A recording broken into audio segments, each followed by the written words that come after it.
90 paper leaks, 20 years, 2 crore students affect అయ్యారు.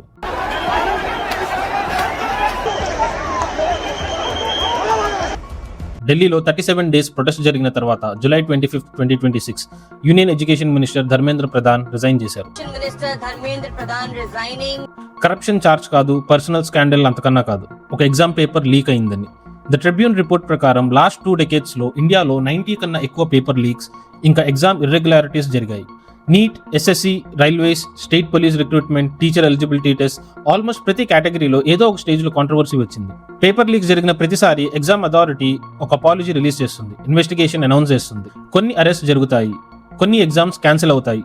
ఆ తర్వాత అందరూ నెక్స్ట్ ఎగ్జామ్ గురించి మాట్లాడటం స్టార్ట్ చేస్తారు. 2026లో మాత్రం ఫస్ట్ టైం ఒక మినిస్టర్ రిజైన్ చేయాల్సి వచ్చింది. ఈ ప్యాటర్న్ ఇప్పుడు ఎందుకు బ్రేక్ అయింది? మినిస్టర్ రిజైన్ చేస్తే సిస్టమ్ నిజంగా మారిపోతుందా? చైనా, సౌత్ కొరియా, టర్కీ లాంటి కంట్రీస్ ఆ ప్రాబ్లమ్ ని ఎలా కంట్రోల్ చేయగలిగాయి? ఈ పేపర్ లీక్స్ ఇష్యూని మనం 2024 నుంచి చూస్తే సరిపోదు, ఎందుకంటే ఈ ప్రాబ్లం స్కేల్ అర్థం కావాలంటే కొంచెం హిస్టరీలోకి వెళ్ళాలి. 2006లో Rajasthan pre medical test controversy first major ఇష్యూగా హెడ్లైన్స్ లోకి వచ్చింది. 2007లో పంజాబ్ మెడికల్ ఎంట్రన్స్ టెస్ట్ కూడా సిమిలర్ అలిగేషన్స్ ఫేస్ చేసింది. అప్పటికి చాలా మందికి ఇవి ఐసోలేటెడ్ ఇన్సిడెంట్స్ లాగా కనిపించాయి. ఒక ఎగ్జామ్ లో ప్రాబ్లం వచ్చింది, ఇన్వెస్టిగేషన్స్ జరిగింది, స్టోరీ అక్కడే అయిపోయిందని అనుకుంటారు. కానీ ఆ అజంప్షన్ ని కంప్లీట్ గా మార్చిన ఇన్సిడెంట్ 2013లో జరిగిన Vyapam scam. Madhya Pradesh professional examination board conduct చేసే ప్రీ మెడికల్ టెస్ట్ ఇన్వెస్టిగేషన్ లో బయటపడిన విషయం సింపుల్ పేపర్ లీక్ కాదు. ఇన్వెస్టిగేషన్ ప్రకారం అడ్మిషన్స్ నుంచి గవర్నమెంట్ జాబ్ రిక్రూట్మెంట్స్ వరకు కొన్ని ఇయర్స్ గా ఒక పెద్ద కరప్షన్ నెట్వర్క్ సిస్టమాటిక్ గా ఆపరేట్ అయ్యిందని తెలిసింది. అంటే ప్రాబ్లం ఒక ఎగ్జామ్ కి మాత్రమే లిమిటెడ్ కాదు, అది సిస్టమ్ లోకి వెళ్ళిపోయిందని ఆ కేసు చూపించింది. ఆ తర్వాత 2017 to 2018 మధ్యలో ఎస్ఎస్సి, సిజిఎల్ ఎగ్జామినేషన్ కాంట్రవర్సీ వచ్చింది. స్టాఫ్ సెలక్షన్ కమిషన్ అంటే సెంట్రల్ గవర్నమెంట్ రిక్రూట్మెంట్ బాడీ, కంట్రీలో thousands of central government post కి రిక్రూట్మెంట్ చేసే ఆర్గనైజేషన్. ఈ combined gradual level examination paper leak allegations మీద సిబిఐ ప్రోబ్ స్టార్ట్ చేసింది. ఇది ఇంపార్టెంట్ ఎందుకంటే ఇక్కడ ఇష్యూ ఒక స్టేట్ వరకు లిమిటెడ్ కాదు, సెంట్రల్ గవర్నమెంట్ రిక్రూట్మెంట్ ప్రాసెస్ మీద కూడా పబ్లిక్ కి డౌట్ స్టార్ట్ అయింది. 2021కి వచ్చేసరికి ప్రాబ్లం ఇంకా మేజర్ ఎంట్రన్స్ ఎగ్జామినేషన్స్ ని కూడా టచ్ చేసింది. నీట్, యూజీలో పేపర్ లీక్ అలిగేషన్స్ వచ్చాయి. సుప్రీం కోర్ట్ రీ ఎగ్జామినేషన్ ఆర్డర్ ఇవ్వలేదు, కానీ జైపూర్లో అరెస్ట్ జరిగాయి. అదే ఇయర్ సెప్టెంబర్లో జేఈఈ మెయిన్ 2021 ఎగ్జామినేషన్ ఇర్రెగ్యులారిటీస్ మీద సిబిఐ ఒక ప్రైవేట్ కంపెనీ మీద కేసు రిజిస్టర్ చేసింది. మెడికల్ ఎంట్రన్స్ ఎగ్జామ్ అయినా, ఇంజనీరింగ్ ఎంట్రన్స్ ఎగ్జామ్ అయినా అలిగేషన్స్ మాత్రం ఆల్మోస్ట్ సేమ్ ప్యాటర్న్ లో కంటిన్యూ అవుతూనే ఉన్నాయి. కానీ 2022లో జరిగిన Himachal Pradesh police constable examination case చాలా ఇంపార్టెంట్, ఎందుకంటే ఈ కేసు పేపర్ లీక్ ఎలా జరుగుతుంది అనే మెకానిజం ని క్లియర్ గా చూపిస్తుంది. డీజీపీ సంజయ్ కుండు ప్రకారం ప్రింటింగ్ ప్రెస్ లో పార్ట్ టైం వర్కర్ ఒక క్వశ్చన్ పేపర్ కాపీని దొంగిలించి దాన్ని ఒక సెక్యూరిటీ గార్డ్ కి ఇచ్చాడు. ఆ సెక్యూరిటీ గార్డ్ ఆ పేపర్ ని మిడిల్ మ్యాన్ నెట్వర్క్ కి పంపాడు.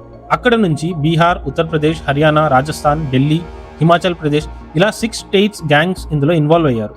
ఇన్వెస్టిగేషన్ తర్వాత 121 మంది అరెస్ట్ అయ్యారు. అలాగే 10 lakh క్యాష్ ని సీజ్ చేశారు.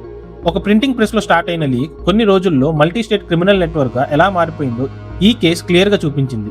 అదే year Rajasthan police constable examination paper కూడా లీక్ అయింది. ఒక ఎగ్జామ్ సెంటర్ నుంచి స్క్రీన్ షాట్ బయటికి వచ్చింది. ఇన్వెస్టిగేషన్ లో 8 మంది అరెస్ట్ అయ్యారు. వాళ్ళలో ఒక అసిస్టెంట్ సబ్ ఇన్స్పెక్టర్ కూడా ఉన్నాడు. ఇలా 2006 నుంచి 2022 వరకు టైమ్ లైన్ ని ఒకసారి చూస్తే ఒక కామన్ ప్యాటర్న్ కనిపిస్తుంది. Different states, different examinations, different agencies, కానీ అలిగేషన్స్ మాత్రం ఆల్మోస్ట్ సేమ్. కానీ 2023 నుంచి 2026 మధ్య జరిగిన పేపర్ లీక్స్ మాత్రం ఈ ప్రాబ్లమ్ ని ఇంకా పెద్ద స్కేల్ కి తీసుకెళ్లింది. పొలిటికల్ కాన్సిక్వెన్సెస్ పెరిగాయి, పబ్లిక్ ట్రస్ట్ కూడా సీరియస్ గా డ్యామేజ్ అయ్యింది. ముందుగా 2023 to 2024 పీరియడ్ ని చూద్దాం. Bihar police constable recruitment exam 2023, JSSC CGL Jharkhand 2024, UP police constable recruitment 2024, UP ARO examination 2024, అలాగే బీపీఎస్సీ టీఆర్ఈ 3 2024. ఈ ఎగ్జామ్స్ అన్నిటి పేపర్ లీక్ అలిగేషన్స్ తర్వాత క్యాన్సిల్ చేశారు. ఇంపార్టెంట్ గా యూపీ పోలీస్ కానిస్టేబుల్ ఎగ్జామినేషన్ కేసులో జరిగిన ఇన్వెస్టిగేషన్స్ లో సీసీటీవీ ఇంకా బయోమెట్రిక్ సిస్టమ్ ని ఇన్స్టాల్ చేసిన ఏజెన్సీ కూడా ఈడీ స్కానర్ కిందకు వచ్చింది. అంటే ఇష్యూ క్వశ్చన్ పేపర్ లీక్ తో మాత్రమే లిమిటెడ్ కాదు, ఎగ్జామినేషన్ సెక్యూరిటీ సిస్టమ్ మొత్తం స్క్రూటినిటీలో పడింది. కానీ ఈ టైమ్ లైన్ లో ఎక్కువ ఇంపాక్ట్ క్రియేట్ చేసిన ఇన్సిడెంట్ నీట్ యూజీ 2024. May 5, 2024 జరిగిన ఈ ఎగ్జామ్ లో ఆఫ్లైన్ సెంటర్స్ లో బ్రీచ్ జరిగిందని సుప్రీం కోర్టు చెప్పింది. దాని కాన్సిక్వెన్స్ గా 24 lakh క్యాండిడేట్స్ కోసం ఎన్టీఏ రివైజ్డ్ రిజల్ట్స్ ని రిలీజ్ చేయాల్సి వచ్చింది. బీహార్ పోలీస్ ఇంకా సిబిఐ బీహార్ అండ్ జార్ఖండ్ లో మల్టిపుల్ అరెస్ట్ చేశారు. లక్షల మంది స్టూడెంట్స్ ఫ్యూచర్ డైరెక్ట్ గా ఎఫెక్ట్ అయిన ఇన్సిడెంట్ ఇది. నీట్ కాంట్రవర్సీ సెటిల్ అవ్వకముందే ఇంకొక షాక్ వచ్చింది. యూజీసీ నెట్ 2024 ఎగ్జామినేషన్ జూన్ 18న జరిగింది. కానీ ఎగ్జామ్ అయిన నెక్స్ట్ డే హోమ్ మినిస్ట్రీకి చెందిన Indian cyber crime coordination centre education minister Dharmendra Pradhan కి ఒక సీరియస్ ఇన్ఫర్మేషన్ ఇచ్చింది. క్వశ్చన్ పేపర్ డార్క్ నెట్ లో సర్క్యులేట్ అవుతుందని, టెలిగ్రామ్ ఛానల్స్ లో 5 to 6 lakh కి అమ్ముతున్నారని రిపోర్ట్ చేసింది. దాని తర్వాత ఆల్మోస్ట్ 9 lakh క్యాండిడేట్స్ అఫెక్ట్ అయ్యే ఈ ఎగ్జామ్ ని క్యాన్సిల్ చేశారు. కానీ ఈ కేసులో ఒక ఇంట్రెస్టింగ్ ట్విస్ట్ ఉంది. 2025 లో సిబిఐ ఈ ఇన్వెస్టిగేషన్ కి క్లోజర్ రిపోర్ట్ ఫైల్ చేసి సర్క్యులేట్ అయిన స్క్రీన్ షాట్ ఒరిజినల్ పేపర్ కాదని, ఒక స్టూడెంట్ మనీ కోసం ఫేక్ స్క్రీన్ షాట్ ని స్ప్రెడ్ చేశాడని, యాక్చువల్ పేపర్ లీక్ ఎవిడెన్స్ దొరకలేదని చెప్పింది. అంటే ప్రతి పేపర్ లీక్ అలిగేషన్ నిజమని ప్రూవ్ చేయడం కూడా అంత ఈజీ కాదు. వెరిఫికేషన్ ప్రాసెస్ కూడా చాలా కాంప్లికేటెడ్ గా ఉంటుందని ఈ కేసు చూపిస్తుంది. అదే 2025 డిసెంబర్లో సిఎస్ఐఆర్ యూజీసీ నెట్ ఎగ్జామ్ లో ఇంకొక కాంట్రవర్సీ బయటకు వచ్చింది. హర్యానాలో సోనిపట్ దగ్గర ఎగ్జామ్ కి 1 day ముందు పేపర్ చీటింగ్ మాఫియా చేతిలోకి వెళ్ళిందని రిపోర్ట్స్ వచ్చాయి. ఇన్వెస్టిగేషన్ ప్రకారం 37 స్టూడెంట్స్ నుంచి ఒక్కొక్క దగ్గర నుంచి 3 to 4 lakh ఛార్జ్ చేసి ఒక బిల్డింగ్ లో కోచింగ్ ని అరేంజ్ చేశారు. ఈ కేసులో 2 అరెస్ట్ అయ్యారు. కానీ ఇక్కడ ఇంపార్టెంట్ పాయింట్ ఏంటంటే ఇది 2024 యాంటీ పేపర్ లీక్ లా ఇంప్లిమెంట్ అయ్యాక జరిగింది. అంటే లా ఆల్రెడీ ఉన్న తర్వాత కూడా అలిగేషన్స్ కంటిన్యూ అయ్యాయి. తర్వాత 2026 లో నీట్ యూజీ మళ్ళీ హెడ్లైన్స్ లోకి వచ్చింది. May 3, 2026 ఎగ్జామినేషన్ లో లీక్ అలిగేషన్స్ రావడంతో ఎన్టీఏ గవర్నమెంట్ అప్రూవల్ తో ఎగ్జామ్ ని క్యాన్సిల్ చేసి సిబిఐకి రిఫర్ చేసింది. రీ ఎగ్జామినేషన్ June 21న కండక్ట్ చేశారు. ఫైనల్ రిజల్ట్స్ July 16న రిలీజ్ అయ్యాయి. అదే టైంలో CBSE on screen marking process లో కూడా ఇర్రెగ్యులారిటీస్ రిపోర్ట్స్ వచ్చాయి. ఈ 2 కాంట్రవర్సీస్ కలిసి ప్రొటెస్ట్ ని తగ్గించకుండా ఇంకా ఇంటెన్సిఫై చేశాయి. ఇక్కడ మనం ఒకసారి ఇందాక చెప్పిన హిమాచల్ ప్రదేశ్ కేసుని ఒకసారి గుర్తు చేసుకోవాలి. ఒక ప్రింటింగ్ ప్రెస్ వర్కర్ దగ్గర స్టార్ట్ అయిన లీక్ కొన్ని రోజుల్లో 6 states నెట్వర్క్ గా మారింది. అది ఐసోలేటెడ్ ఇన్సిడెంట్ కాదు. అది ఎగ్జామినేషన్ సిస్టమ్ లో ఉన్న స్ట్రక్చరల్ వీక్నెస్ కి ఒక కేస్ స్టడీగా మిగిలింది. ఈ టైం లైన్ మొత్తం చూస్తే 2023 నుంచి 2026 వరకు ప్రాబ్లం ఇండివిజువల్ కేసెస్ నుంచి నేషనల్ డిస్కషన్ గా ఎలా మారిందో క్లియర్ గా కనిపిస్తుంది. ఈ ఇన్సిడెంట్స్ తర్వాత అసలు సిస్టమ్ లో వీక్ పాయింట్స్ ఎక్కడున్నాయి, గవర్నమెంట్ ఏం చేసింది, అపోజిషన్ ఏం చెప్పిందో చూద్దాం ఒకసారి. 2026 వరకు జరిగిన ఇన్సిడెంట్స్ అన్ని ఒకసారి పక్కన పెట్టి చూస్తే ఒక క్వశ్చన్ ఆటోమేటిక్ గా వస్తుంది. అసలు ఈ పేపర్ లీక్స్ ఎక్కడ స్టార్ట్ అవుతున్నాయి? ఎందుకంటే ప్రతి కేసులో అక్యూజ్డ్ మారిపోతున్నారు, స్టేట్స్ మారిపోతున్నాయి, ఎగ్జామ్స్ మారిపోతున్నాయి, కానీ ప్రాబ్లం మాత్రం రిపీట్ అవుతూనే ఉంది. రికార్డ్స్ ని కంపేర్ చేస్తే ఈ సిస్టమ్ లో 3 మేజర్ వీక్ పాయింట్స్ క్లియర్ గా కనిపిస్తాయి. First weak point printing and transport chain. Himachal Pradesh కేసులో మనం ఆల్రెడీ చూసాం. ఒక printing press worker question paper కాపీని దొంగిలించి కొన్ని రోజుల్లో అది 6 states నెట్వర్క్ వరకు చేరింది. Policy analyst China, south Korea examination security systems ని కంపేర్ చేస్తూ చెప్పేది ఏంటంటే ఆ కంట్రీస్ లో question papers centralised highly secure facilities లో ప్రింట్ చేస్తారు. GPS ట్రాక్ ట్రాన్స్పోర్ట్ సిస్టమ్ ఉంటుంది. లిమిటెడ్ మందికి మాత్రమే యాక్సెస్ ఉంటుంది. ఇండియాలో మాత్రం decentralised vendors, private printing presses, state level transport involve అవ్వడం వల్ల మల్టిపుల్ వీక్ పాయింట్స్ ని క్రియేట్ అవుతున్నాయి అని చెప్పారు. Second weak point organised networks ఇంకా verification gap. NEET UG 2024 controversy తర్వాత పార్లమెంట్ లో ఎడ్యుకేషన్ మినిస్టర్ ధర్మేంద్ర ప్రధాన్ మాట్లాడుతూ నీట్ 2024 అనామలీ పాట్నా సెంటర్ ఒక్కదానికి లిమిటెడ్ అని, అలాగే లాస్ట్ 7 years లో పేపర్ లీక్ ఎవిడెన్స్ లేదని చెప్పారు. అదే టైంలో leader of opposition Rahul Gandhi examination system లో వెరీ సీరియస్ ప్రాబ్లం ఉందని, ఇది ఫ్రాడ్ అని చెప్పారు. సమాజ్వాదీ పార్టీ లీడర్ అఖిలేష్ యాదవ్ కూడా మినిస్టర్ రెసిగ్నేషన్ ని డిమాండ్ చేశారు. ఈ 2 ఆపోజిట్ స్టేట్మెంట్స్ కలిసి ఒక ఇంపార్టెంట్ ఇష్యూని హైలైట్ చేస్తున్నాయి. అసలు లీక్ జరిగిందా లేదా అలిగేషన్ మాత్రమేనా? లీక్ జరిగితే దాని స్కేల్ ఎంత? అండ్ ఇలాంటి వాటిని వెరిఫై చేసే ఇండిపెండెంట్ మెకానిజం సిస్టంలో లేదని సిజేపీ వాళ్ళు దీనిని ఒక రూట్ ప్రాబ్లమ్ గా మెన్షన్ చేశారు. వాళ్ళ పాయింట్ ఆఫ్ వ్యూ ప్రకారం ఇండిపెండెంట్ ఎగ్జామినేషన్స్ అంబడ్స్మన్ లేకపోవడం వల్ల అకౌంటబిలిటీ వీక్ గా ఉందని పాయింట్అవుట్ చేశారు. Third weak point money economics. Records ప్రకారం సిఎస్ఐఆర్ యూజీసీ నెట్ డిసెంబర్ 2025 కేసులో ఒక్కో స్టూడెంట్ దగ్గర 3 to 4 lakh కలెక్ట్ చేశారు.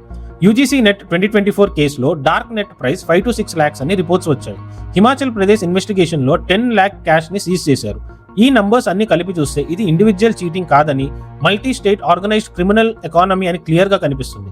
కొన్ని కోచింగ్ సెంటర్స్ ని కూడా ఇన్వెస్టిగేట్ చేశారు. ఈ బ్యాక్డ్రాప్ లో ఫిబ్రవరి 2025 లో పార్లమెంట్ లో పబ్లిక్ ఎగ్జామినేషన్స్ యాక్ట్ 2024 ని పాస్ చేసింది. ఈ లా June 21, 2024 నుంచి ఎన్ఫోర్స్ అయ్యింది.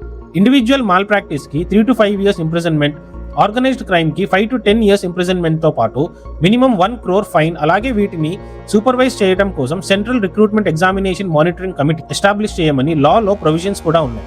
కానీ ఈ లా వచ్చిన తర్వాత కూడా డిసెంబర్ 2025 లో CSIR UGC net Haryana case జరిగింది. అంటే లా ఇంప్లిమెంట్ అయ్యి 18 months అయ్యాక కూడా అలిగేషన్స్ కంటిన్యూ అయ్యాయి. తర్వాత May 2026 లో నీట్ యూజీ కాంట్రవర్సీ మళ్ళీ హెడ్లైన్స్ లోకి వచ్చింది. అంటే పనిష్మెంట్ ఇంక్రీజ్ చేయడం ఒక లేయర్ మాత్రమే అని, పేపర్ క్రియేట్ అవ్వడం, ప్రింట్ అవ్వడం, ట్రాన్స్పోర్ట్ అవ్వడం లాంటి ప్రాసెస్ ని సెక్యూర్ చేయకపోతే హార్ష్ పనిష్మెంట్ ఒక్కటే సరిపోదని క్లియర్ గా అర్థమవుతుంది. ఈ క్రైసిస్ తర్వాత గవర్నమెంట్ మళ్ళీ యాక్షన్ తీసుకుంది. పబ్లిక్ ఎగ్జామినేషన్స్ అమెండ్మెంట్ బిల్ 2026ని జూలై 27, 2026న లోక్సభలో ఇంట్రడ్యూస్ చేశారు. కొత్త education minister Prahlad Joshi fast track course, stricter punishment, అలాగే 7 కొత్త అమెండ్మెంట్స్ ని ప్రపోజ్ చేశారు. కానీ ఇక్కడ కూడా సేమ్ క్వశ్చన్ వస్తుంది. పనిష్మెంట్స్ ఇంకా స్ట్రిక్ట్ చేస్తే సరిపోతుందా, లేదా ఎగ్జామినేషన్ ప్రాసెస్ మొత్తాన్ని రీడిజైన్ చేయాలా? మీ ఒపీనియన్ ఏంటో కామెంట్ చేయండి. సీజేపీ పొజిషన్ ఇక్కడ క్లియర్ గా ఉంది. వాళ్ళ డిమాండ్ ఏంటంటే 2024 లాని రిజెక్ట్ చేసి కంప్లీట్ గా డిఫరెంట్ స్ట్రక్చర్ ని తీసుకురావాలని. అలాగే ఇండిపెండెంట్ అంబడ్స్మన్ ఉండాలి, జ్యుడిషియల్ ఎంక్వైరీ కంపల్సరీ అవ్వాలి, జైల్ టైం పెంచడం ఒక్కటే సొల్యూషన్ కాదని వాళ్ళు ఆర్గ్యూ చేశారు. పొలిటికల్ రియాక్షన్స్ కూడా ఈ టైంలో ఇంట్రెస్టింగ్ గా మారాయి. 2024లో అఖిలేష్ యాదవ్ ఇంకా Aam Aadmi party MP Sandeep Pathak education minister Dharmendra Pradhan resignation ని డిమాండ్ చేశారు. కానీ ఆ టైంలో ధర్మేంద్ర ప్రధాన్ లాస్ట్ 7 years లో పేపర్ లీక్ ఎవిడెన్స్ లేదని స్ట్రాంగ్ గా డిమాండ్ చేశారు పార్లమెంట్ లో. కానీ 2 years తర్వాత 2026లో సిచ్యువేషన్ కంప్లీట్ గా మారిపోయింది. Public policy commentator Sanjeev Sanyal comments తర్వాత May 16, 2026న డిజిటల్ స్ట్రాటజిస్ట్ అయిన అభిజిత్ దీప్కే సిజేపీ పార్టీని ఎస్టాబ్లిష్ చేశారు. ఈ మూవ్మెంట్ సోషల్ మీడియాలో ఫాస్ట్ గా పాపులర్ అయింది. June 6 నుంచి July 25 వరకు CJP, all India students federation, all India students association, SFI ఈ ఆర్గనైజేషన్స్ అన్ని కలిసి ఢిల్లీలో జంతర్ మంతర్ దగ్గర 37 days ప్రొటెస్ట్ చేశారు. ఫైనల్ గా July 25న ధర్మేంద్ర ప్రధాన్ రిజైన్ చేశారు. రెసిగ్నేషన్ తర్వాత డిస్కషన్ 2 డైరెక్షన్స్ లో వెళ్ళింది. ఒక సైడ్ ఏమో ఇది పొలిటికల్ అకౌంటబిలిటీకి ఎగ్జాంపుల్ అని కొంతమంది చెప్పారు. ఇంకో సైడ్ ఏమో రెసిగ్నేషన్ వల్ల ఎగ్జామినేషన్ సిస్టమ్ నిజంగా మారిపోతుందా అనే క్వశ్చన్ వచ్చింది. ఈ 2 ఆర్గ్యుమెంట్స్ ని డాక్యుమెంట్స్ లో ఉన్న స్టేట్మెంట్స్ ఆధారంగా ఒకసారి చూద్దాం. అకౌంటబిలిటీ గురించి మాట్లాడుతూ సిజేపీ యాక్టివిస్ట్ అభిజిత్ దీప్కే జంతర్ మంతర్ లో సపోర్టర్స్ ని అడ్రస్ చేస్తూ సస్టైన్డ్ పొలిటికల్ ప్రెషర్ వల్ల పొలిటికల్ అకౌంటబిలిటీ పాసిబుల్ అయ్యిందని చెప్పారు. డెమోక్రసీలో ప్రజలు ప్రెషర్ క్రియేట్ చేస్తే రిజల్ట్స్ వస్తాయని, don't be scared in democracy అని కూడా అన్నారు. కానీ అదే స్పీచ్ లో ఆయన ఇంకొక ఇంపార్టెంట్ పాయింట్ కూడా చెప్పారు. ధర్మేంద్ర ప్రధాన్ రెసిగ్నేషన్ మూవ్మెంట్ కి ఉన్న కీ డిమాండ్స్ లో ఒక డిమాండ్ మాత్రమే ఫుల్ఫిల్ అయ్యిందని, మిగతా డిమాండ్స్ ఇంకా పెండింగ్ లోనే ఉన్నాయని క్లారిఫై చేశారు. స్టూడెంట్ ఫ్యామిలీస్ కి compensation, police action with FIRs, అలాగే స్ట్రక్చరల్ రిఫార్మ్స్ ఇంకా కంప్లీట్ అవ్వలేదని కూడా చెప్పారు. మరోవైపు BJP national president Nitin Nabin ఈ రెసిగ్నేషన్ ని highest standards of integrity and selfless service అని డిస్క్రైబ్ చేసి పార్టీ ఎప్పుడూ ధర్మేంద్ర ప్రధాన్ తో స్ట్రాంగ్ గా నిలబడుతుందని స్టేట్మెంట్ రిలీజ్ చేశారు. ఇక్కడ ఇంపార్టెంట్ పాయింట్ ఏంటంటే రెసిగ్నేషన్ ఒక పర్సన్ ని రీప్లేస్ చేస్తుంది, ప్రాసెస్ ని కాదు. క్వశ్చన్ పేపర్స్ ఎక్కడ ప్రిపేర్ చేస్తారు, ఎక్కడ ప్రింట్ చేస్తారు, ఎవరు ట్రాన్స్పోర్ట్ చేస్తారు, సూపర్వైజ్ ఎవరు చేస్తారు, ఈ స్ట్రక్చర్ మొత్తం సేమ్ ఉంటుంది. అవుట్లుక్ ఇండియా ప్రకారం కొత్త ఎడ్యుకేషన్ మినిస్టర్ కి ఇప్పుడున్న పెద్ద ఛాలెంజ్ ఏంటంటే ఎగ్జామినేషన్ సిస్టమ్ మీద పబ్లిక్ ట్రస్ట్ ని రీబిల్డ్ చేయడం, ట్రాన్స్పరెన్సీని గ్యారంటీ చేయడం, అలాగే స్ట్రక్చరల్ రిఫార్మ్స్ ఇంప్లిమెంట్ చేయడం అని మెన్షన్ చేసింది. అంటే పర్సన్ మారిన సిస్టమ్ మీద ఉన్న ఛాలెంజెస్ మాత్రం అలాగే ఉందని రిపోర్ట్స్ చెప్తున్నాయి. సిజేపీ కూడా రెసిగ్నేషన్ ని ఫైనల్ విక్టరీగా కాకుండా ఫస్ట్ స్టెప్ గా మాత్రమే డిస్క్రైబ్ చేసింది. ఒక సిజేపీ యాక్టివిస్ట్ ఏఎన్ఐతో మాట్లాడుతూ సిస్టమ్ ఇంప్రూవ్ కాకపోతే యూత్ మళ్ళీ ఇంకా పెద్ద నంబర్స్ లో స్ట్రీట్స్ మీదకి వస్తారని, ప్రొటెస్ట్ లో పోలీస్ బిహేవియర్ గురించి ఎఫ్ఐఆర్ డిమాండ్ కూడా చేశామని చెప్పారు. వాళ్ళ దృష్టిలో రెసిగ్నేషన్ ఎండ్ పాయింట్ కాదు, స్ట్రక్చరల్ రిఫార్మ్స్ కోసం ప్రెషర్ క్రియేట్ చేయాల్సిన ఒక బిగినింగ్ మాత్రమే. ఇప్పుడు ఒకసారి ఇండియా అప్రోచ్ ని China, south Korea, Turkey examination systems తో కంపేర్ చేద్దాం. చైనాలో ప్రతి ఇయర్ గావ్కావ్ ఎగ్జామ్ ని అప్రాక్సిమేట్ గా 13 million స్టూడెంట్స్ రాస్తారు. Question papers highly secured isolated facilities లో ప్రిపేర్ చేస్తారు. ట్రాన్స్పోర్ట్ జీపీఎస్ ట్రాకింగ్ తో జరుగుతుంది. ఎగ్జామినేషన్ సెంటర్స్ లో radio signal jammers, facial recognition systems, AI cameras use చేస్తారు. విస్పరింగ్, సస్పీషియస్ మూవ్మెంట్స్ లాంటివి కూడా ఏఐ డిటెక్ట్ చేస్తుంది. కొన్ని సిటీస్ లో టెలికాం ఆపరేటర్స్ ఎగ్జామ్ సెంటర్స్ దగ్గర సిగ్నల్ పవర్ ని తగ్గిస్తారు. Drones, hidden earpiece signals ఏమైనా ఉన్నాయని స్కాన్ చేస్తాయి. ఆర్గనైజ్డ్ ఎగ్జామినేషన్ చీటింగ్ ని క్రిమినల్ అఫెన్స్ గా ట్రీట్ చేసి ఒక డెడికేటెడ్ లా కూడా వాళ్ళ దగ్గర ఉంది. అంటే పనిష్మెంట్ ఒక్కటే కాదు, దానికి సపోర్ట్ గా కంప్లీట్ సెక్యూరిటీ ఇన్ఫ్రాస్ట్రక్చర్ ని కూడా క్రియేట్ చేశారు.